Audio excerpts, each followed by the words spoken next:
Hey everyone, in this video I'll be showing you a build guide for the Sorcerer in Solasta 2's early access. This is going to be for both the Mana Painter and the new Star Child subclass. I'll be showing you through levels 1 through 4. Is that what we got so far for the early access? And honestly, the Sorcerer is quite strong. Now they have the Sorcerer listed as a complexity advanced. I think this is because of Metamagics, as well as the Wizard can prepare their spells a little bit better and have more options. So I think that's why they have this one listed as a more difficult. They are a striker, and main thing is damage. They also get innate sorcery. This is a new thing in 2024 Player's Handbook. It's almost like Rage for the Barbarian for the spellcasting Sorcerer. So this basically will give you advantage on your attack rolls and a +1 to your spell save DC. You can also use this as a bonus action twice per long rest. You want to use it often, and it's great because it lasts for 10 turns in combat. And you also get Sorcerer Spellcasting, which gives us a few more cantrips. Now with this, our hit die is a d6, so that's how many hit points we get every time we level up, plus our Constitution modifier, our base stats obviously being Charisma. We're gonna get simple weapon proficiency, but I got something cool to show you guys. Now, there's actually ways to kind of make this a little bit easier on ourselves. Because if we play as a human ancestry, we get ready for war. This is actually kind of crazy how strong this is. It gives us proficiency in light armor, shields, and martial weapons. This means that our sorcerer is no longer going to be just like really squishy. This is by far the best choice. To the point I wouldn't even actually recommend even playing as a dwarf, as they are good. They get extra hit points, but honestly, getting light armor proficiency is just so good. The elves are great too. I also want to mention the Sylvan elf. They get their own special cantrip, the venomous spike here, which does piercing and poison damage, but they also get increased movement speed, which is great.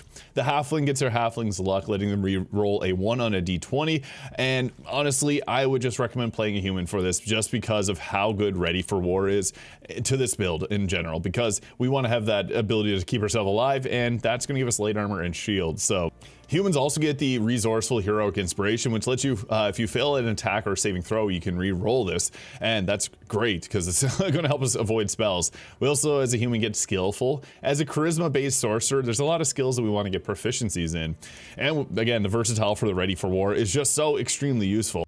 Now the Sellsword background does come with Ready for War as well, but this one is Strength, Constitution, Intelligence, better suited for a wizard. So I'd recommend the Aristocrat if you're like, there's no real face of the party because everyone participates in dialogue, but getting a Persuasion proficiency is nice, especially on a Charisma class like this. This also gives us Skilled, which will give us 3 choices in skills or tools of our choice, so that's nice. And the Occultist here will give us a choice between Dexterity, Constitution, Charisma. Those are like our 3 main stats. We also get a Scroll Kit, which lets us get proficiency in that. And also we get the Origin Feat Magic Initiate Wizard, which lets us learn wizard spells. Actually kind of nice because the wizard gets access to a couple spells that we would want to have. And if you're running a sorcerer, you're probably not running a wizard. So this can actually be nice to fill in the gaps that you may have. So you can roll with the Aristocrat. I like the Occultist here just because the Magic Initiate Wizard's so useful. This gives us skills in Medicine and Deception, which Deception is a Charisma-based skill, and you get the Scroll Kit as well. And you get a Wand, which is a spell focus, but we also do get a spell focus by playing as this.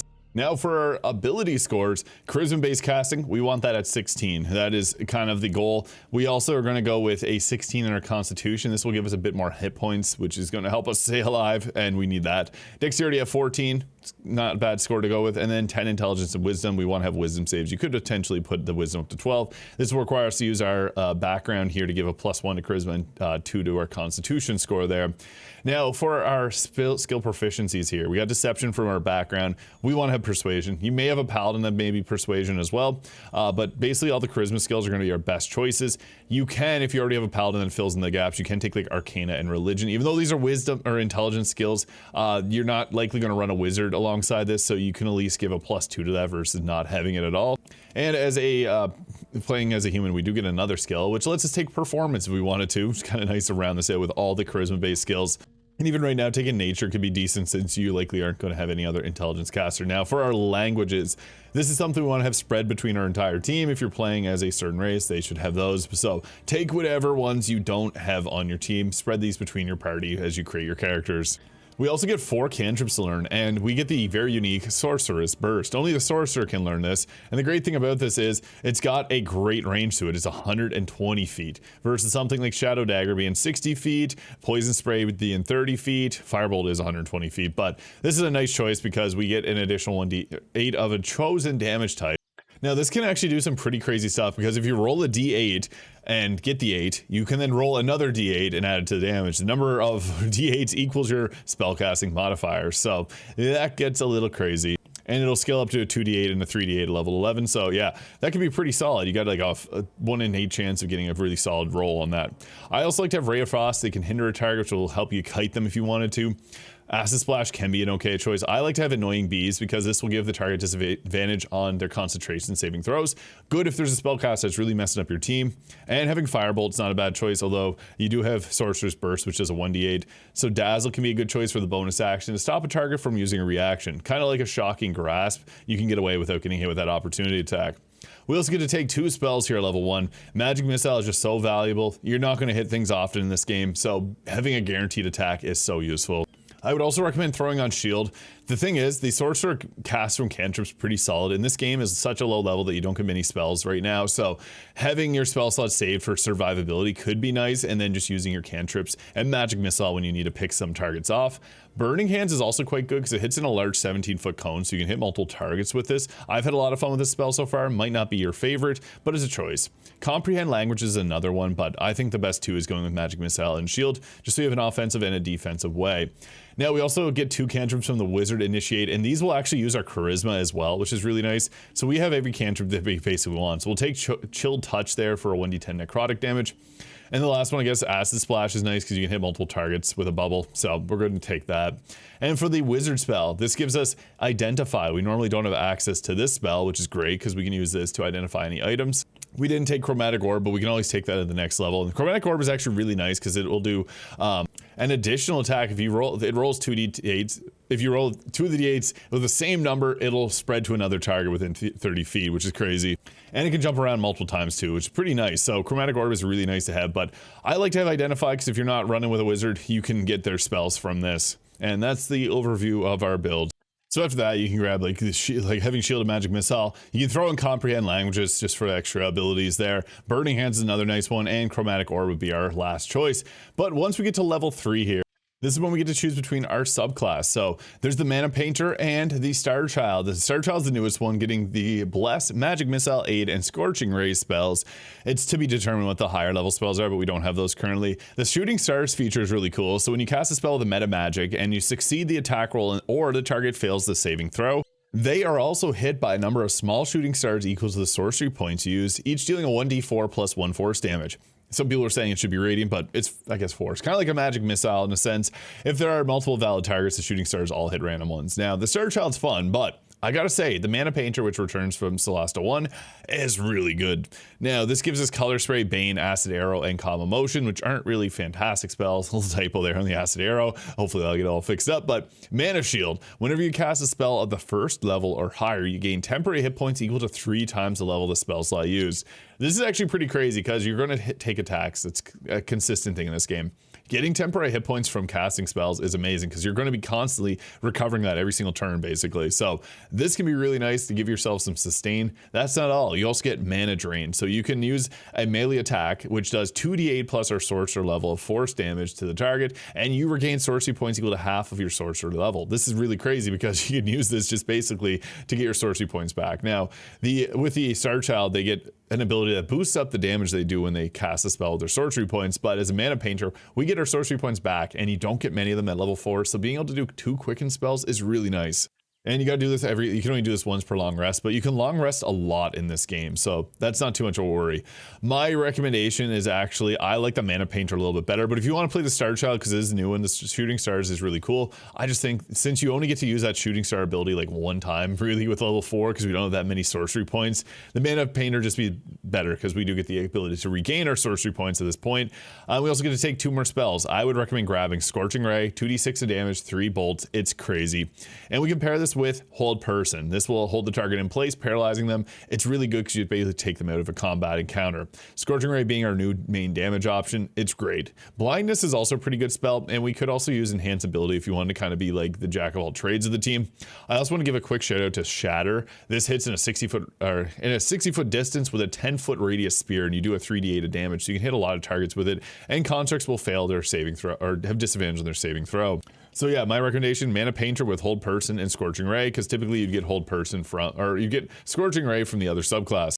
which then takes us to level 4, the final level for the DLC. So we could take another cantrip at this point. You could take Shadow Dagger, which is nice. It's a wisdom saves. I should have mentioned that a little sooner. Wisdom saves are a little easier to land, so that can be a good one to have. And for the final spell that we can prepare, you could go with something like Shatter just for the large area of effect spell, because we already have so many other damage options already, so we can roll with something like this instead.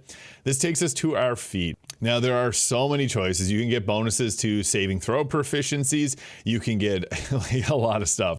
Powerful cantrip is interesting, giving us a +1 to our charisma, and whenever a creature succeeds at saving throw against a cantrip or the attack misses, they'll still take half the total damage. That can just boost up our overall damage, especially in the early game since we're going to cast a lot of cantrips. Uncanny accuracy is pretty cool. This gives us an ability score improvement of 1 to any stat, and our range attacks with both weapons and spells will ignore half cover and 3/4 cover, so you can cast your cantrips and not miss them as much. This is a bonus that like Sacred Flame has built in, but you can now have this on all of them. Flawless concentration is also amazing, +1 to constitution, and you get advantage on constitution saving throws to hold your concentration, and superior concentration. You automatically succeed constitution saving throws to maintain your concentration when taking 10 damage or less. And in this, in this early access, you're likely going to be taking 10 damage or less. This makes you kind of like a star druid. It's extremely powerful. I'm just going to go with the most boring option, the ability score improvement. It's just so good, boosting up our charisma all the way to 18 there, so we get that +4 modifier. So yeah, we take Shadow Dagger and the Shatter spell there. The nice thing is too, you can replace your Metamagics when you do a long rest. I personally like to have Distance spell, which will increase your spell's range, doubling it, which is amazing. Sometimes you're just not able to hit anybody, and sometimes you want to be able to hit a magic missile from long range. Quicken spell is great. So casting a spell requires a main action. You can use a bonus action instead. You can only expend 1 spell slot to cast a spell per turn. It's a new 2024 change. I guess new if you're used to Baldur's Gate 3, so you can't do like Chromatic Orb and then Scorching Ray. You actually have to do a cantrip and a spell, so a little bit different, but it's only going to use 2 sorcery points. There are other options though. If you want something empowered spell that'll reroll all 1s and 2s for your spell's damage roll, which is amazing on Scorching Ray. And Transmuted spell is really cool. This lets you change the damage type, although I don't really have much information on enemies' weaknesses. I've been testing out a bunch of them, haven't really seen a whole lot, but this could be really good in the future, and I'll keep my finger on the pulse for that. So I typically just keep a Distance spell and Quicken spell. Now, as far as equipment goes, I have very poor equipment. It's hard to get gold in this game. I'm trying to figure out the tricks, but right now, you want to put on light armor. I didn't have one, unfortunately, but for our weapon, you can keep the default spear here, but you do need to have some type of spell focus, like an orb or something like that, just to be able to spell cast. You also have the throwing daggers here, but yeah, you basically want to have your orb out at all times.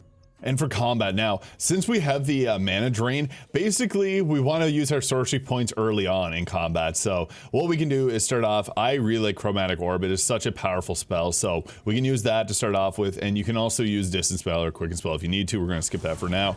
And damage type. So I just been leaving it as fire. I've actually tried out a few different damage types. It's hard to find the resistances for these, so yeah, it's kind of tricky. There's nothing really out there. You just have to test it out for yourself. Yeah, and we missed that, of course we did, but we also have a Quicken spell. Now we can't cast any spells now. We have to use a bonus action. We have to use a bonus action on a cantrip. Sorcerer's Burst is typically what we're going to run a roll and hope that we get the 8 on the damage die, so we roll another die. But otherwise, Shadow Dagger is really nice because that's a wisdom save. So you see there, 55% chance hit with our other spells, and then if we go with the Shadow Dagger, it's got that wisdom save, 65% hit chance. We still missed it. All right, so since we used up our sorcery points, we're going to use mana drain here to get them back. So 55% chance. I try to surround him to give us, hey, we got 13 damage too. So we now have our sorcery points back. So we can go ahead and try one of these out again. We have 65% chance. I learned from last time.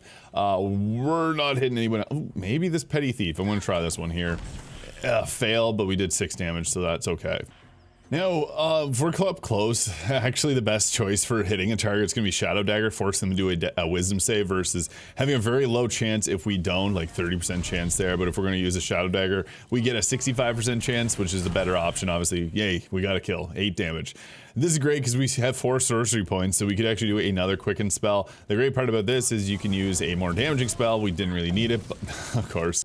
So yeah, Chromatic Orb is going to be your go-to damage option unless you can hit a Shatter.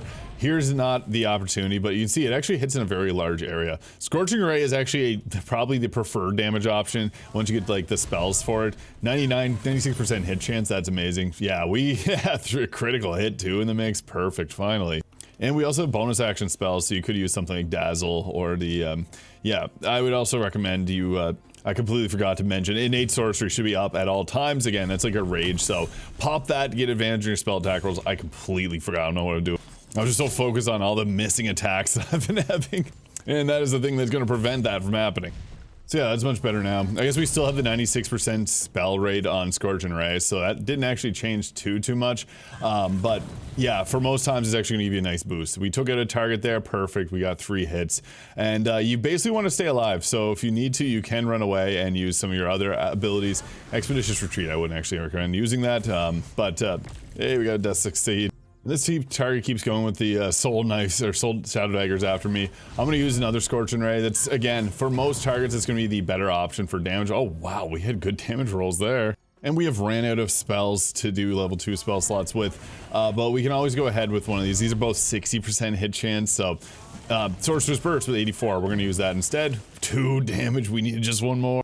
Now the best part actually about this is since we've been casting spells, we've been getting temporary hit points, so we haven't actually been losing that much health. I've actually been taking I've took 3 hits so far and didn't lose any health. Or should I say, haven't lost much health. We're getting hit again there, 11 damage. That's the 4th attack we've taken, but that's fine because we're sustaining pretty good. So yeah, level 1 spells, we're gonna typically want to use Chromatic Orb for that. You can leave whatever damage type. 33 damage. Oh my goodness, he had 1 hit point left. My luck in this game is absolutely insane. I don't understand it. But we did get 3 temporary hit points there, so that's a great thing. We are going to want to use our healing potions. Make sure you do have those available if you, yeah, you want to keep yourself alive, so. And the Sorcerer can cast and cast and cast. They have lots of cantrips too, but Magic Missile is nice if you really need a guaranteed damage, so that's great because we got a few extra hits of that target there. And if you know a target's going to have healing, Chill Touch is great, but Ray of Frost is also nice if you have targets that are trying to move. Sometimes the target's going to have a better resistance to the Shadow Dagger, so Sorcerer's Burst is typically going to be a solid option for us, and we're rolling with that there. 6 damage, we got the win, so that is a very powerful Sorcerer in Solasta 2's early access. Subscribe for more Solasta 2 content we'll be covering this game, especially with their later updates as well. Hit the subscribe button if you enjoy this content as well. Have yourself a great day, and we'll catch y'all in the next video.